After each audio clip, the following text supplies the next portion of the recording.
Hello guys, today I'm going to be doing a bit of a comparison video between the Flow reclining high backs and, well, the Flow 5 reclining high backs and conventional 2-strap bindings. So, let's put this obvious. Well, let's get rid of the obvious things. Right here, we see that there is, 2 cables. Right here and here. So, yeah, these cables are what keep the binding from, keep the binding from flopping all over the place. So, if we didn't have that strap, the binding would literally do this. There would be no locking system at all. But, yeah. So, there's no heel cup. Well, actually, the heel cup on this binding is built into the high back itself. Rather than on a conventional binding, you have the independent high back and heel cup.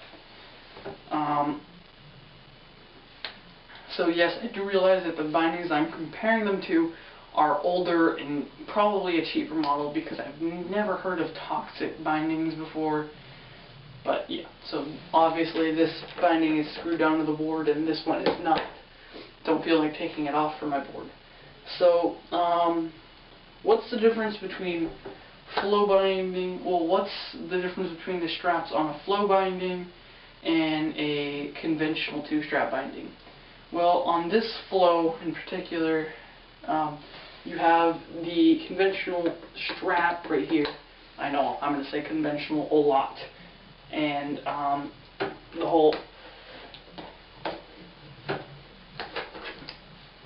you have that on this board, on these bindings. Unlike the Flow Flight 1 and the Flow Flight 2, I believe. See how it ratchets? So, there's that. And on this binding, take it out, put it back in. There you go, there you have it. Another feature I found very nice on the Flow is that it has this padding right here, which is very nice and thick and probably helps on a very nice long day of riding. So then we have the reclining high back. Now we all know how the high back on this comes back about here and stops, and you can adjust it so it goes back a little bit further. But on the Flows, this is what it makes them a whole other class of binding, is the whole high back flops down, jam your boot in here, flip back up, and you're done. That's pretty much just one of the most simple ways of binding that's possible. I mean, you're going to be all out on the mountain before your friends or whoever. You can get off the ski lift with somebody who snowboards, and you'll be down. Well, and even if they're fast with ratcheting or whatever, you're still going to beat them because you have this already down, or I don't know if you prefer to have it back up when you're going up the ski lift in case it hits anything. Just jam your foot in there. I mean, really, you can't beat that. And yeah, so also the base plate. This one has a very intermediate base plate on it. It only goes to the normal 4x4 or 4x6 or whatever. Well, it's only, yeah.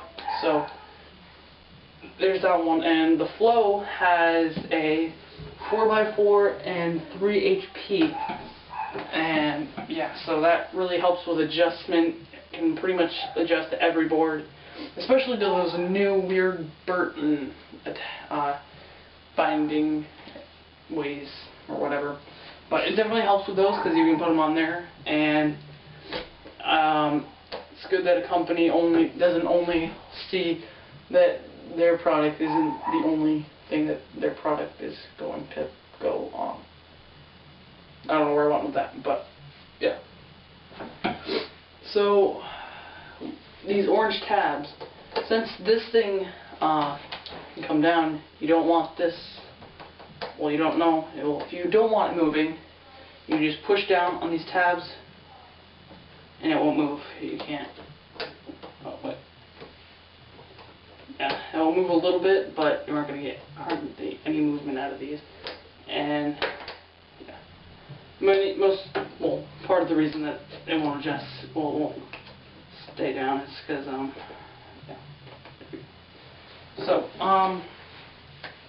yeah, you pretty much have all the features on this binding that you have on this binding, and more with this. I mean, so you could use this as a regular binding and use the straps and have one large strap that isn't going to put pressure on 2 points in your feet. If you'd like to have your bindings tight, you might not like these bindings, but you'll get used to them because this all is evenly distributed across your foot, rather than having it just be tightened on like normally, I guess. So, I guess the big question is for these, are these good for park? And are they good for trail? Or both? Both. That's why I have it on a board that's good for both. And that's why I have it on, yeah. So, conventional bindings have been replaced in my mind. I'm never going to go back to them unless I have to.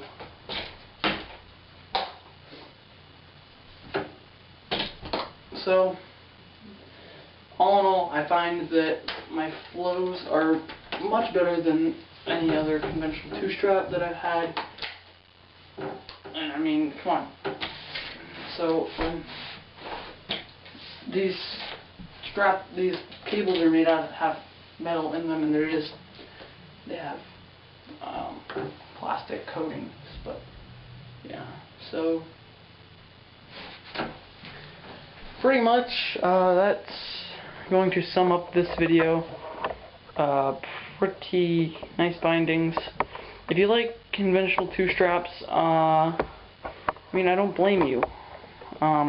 It's probably what you've adjusted to, and probably a person who doesn't like new things, or you just love the two-strap bindings. Say you're at Burton's. If someone offered me a brand new pair of 2014 Burton's, I would take them and replace them with these, no problem.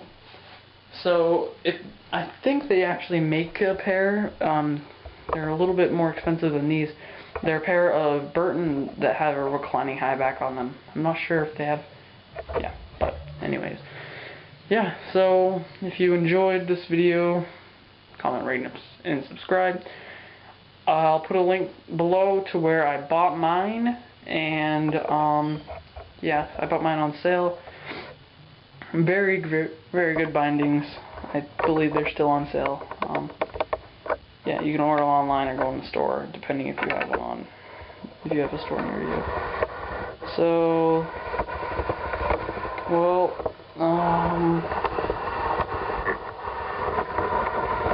I'm just playing with camera. So this is another video by Winter and Summer Fun. I hope you enjoy. So, I'm out.